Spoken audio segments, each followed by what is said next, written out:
Hey, what's up everybody? This is Dr. Andrew Kim M.D. and today's video is called OCD Explained. We're going to do a very brief general overview of what obsessive compulsive disorder is about and define obsessions and compulsions. So first of all, what is the lifetime prevalence of OCD? It's about 1.5% in women and about 1% in men. So what are the exact causes of OCD? To keep this simple, we're not exactly sure. We do believe there may be some genetic risk factors or some risk of inheritability. We don't know the precise genes or gene locations, but we do believe that the risk is maybe less than the inheritability risk of things like autism or schizophrenia, but probably more than something like clinical depression. We have studied neurotransmitter and neurochemical abnormalities, but the findings are rather inconclusive.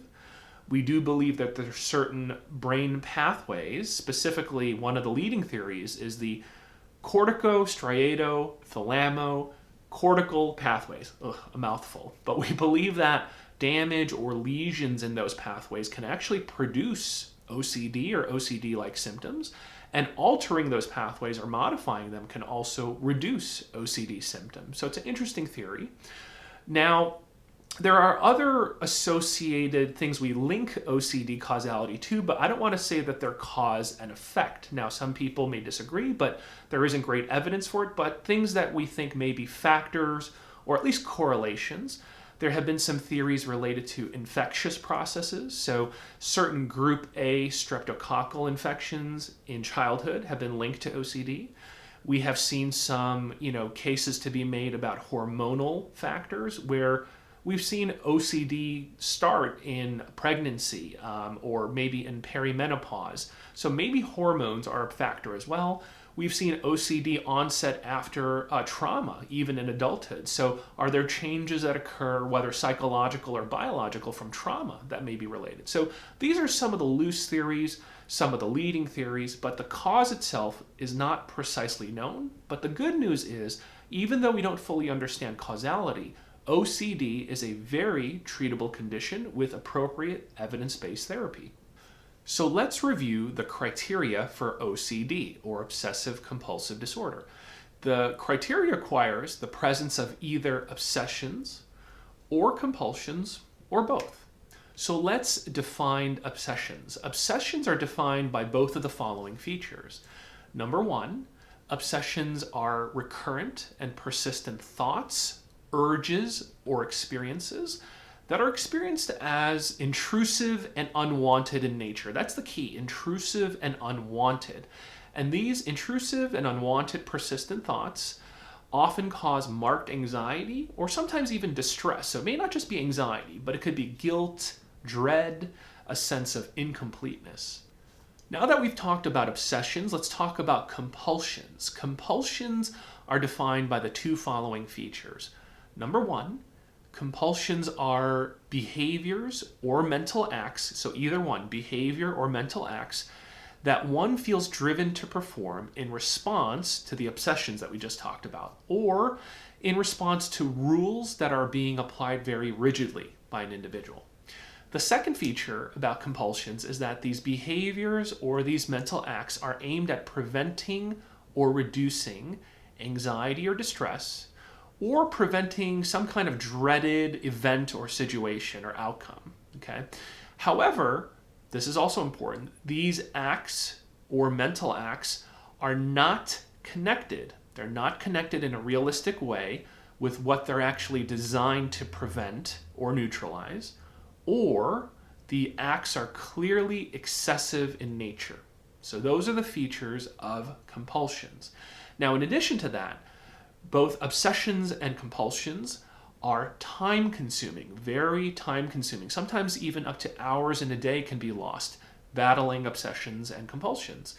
Or if that time component isn't there, they at the very least cause significant distress or impairment in an important domain of your life, like your social life, your occupational life, school life, your activities of daily living.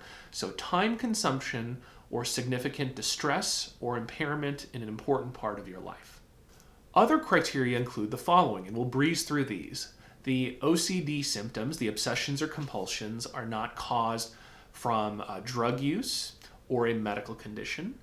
The symptoms of obsessionality or compulsions are not better explained by other psychiatric disorders, such as excessive worrying or obsessionality that could be from generalized anxiety disorder, preoccupation with your body image stemming from body dysmorphic disorder or other eating disorders, compulsive behaviors from like skin picking or hair pulling disorders, preoccupation with substances or being preoccupied with gambling from addiction disorder. So these are examples where just simply identifying that there is preoccupation or recurring thoughts or obsessionality or compulsive behaviors, that in itself does not automatically equal OCD. And that's where some of the misdiagnosing or mislabeling occurs when it comes to OCD. So these have to be ruled out in addition to meeting the other criteria that we reviewed in order to say one may meet the diagnosis of OCD.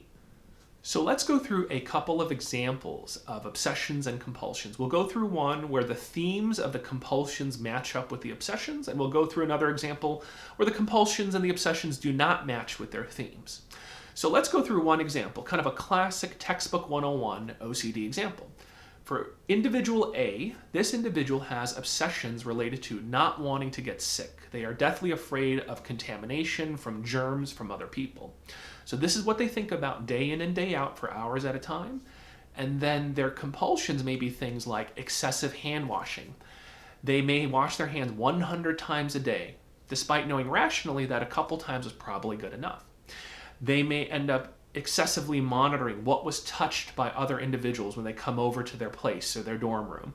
And then when they leave, they may then go pick up every single item, excessively sanitize and clean them. So the cleaning, the cleanliness, the hygiene rituals may become very time-consuming, distressing, even irrational at times. Okay? So let's use a second example where the themes don't match up. In example B or individual B, let's say this person has obsessions related to worries that their family members and their friends are imminently about to die from some kind of accident or tragedy or catastrophe. Their compulsion ends up being not wanting to have anything with even numbers in their environment. So they say to themselves, I got to make sure I have an odd number of pencils on my desk at all times, an odd number of books, only 3 books, not 2 books on my bookshelf. Got to make sure the radio station preset in my car ends in an odd number. If I don't do that, I worry that things with even numbers will lead to these catastrophes coming true, but odd numbers will prevent it. So they spend excessive amounts of energy and time making sure their environment is filled with these odd numbers. And it provides this self-soothing that somehow they may be playing a role in preventing these tragic outcomes for their loved ones. Again, the themes may not match up. How does making sure odd numbers are your environment realistically reduce the rates of accidents and tragedies? Of course it doesn't. So there's no rationality. The themes do not match up, but this would still qualify as an example of OCD patterns. So I'll wrap it up with this positive note. OCD is a very treatable condition.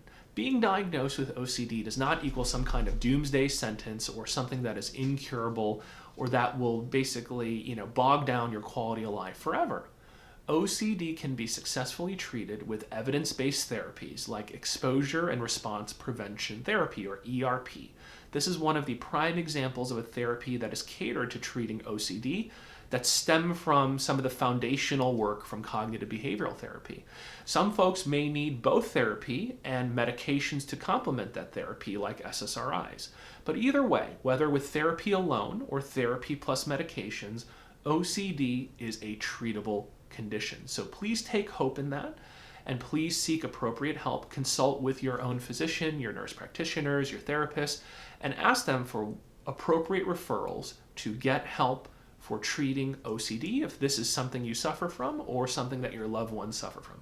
Thank you again for following. Please like, please subscribe, please comment below. Thank you again for watching, and hope you found this overview helpful. Dr. Andrew Kim, until next time.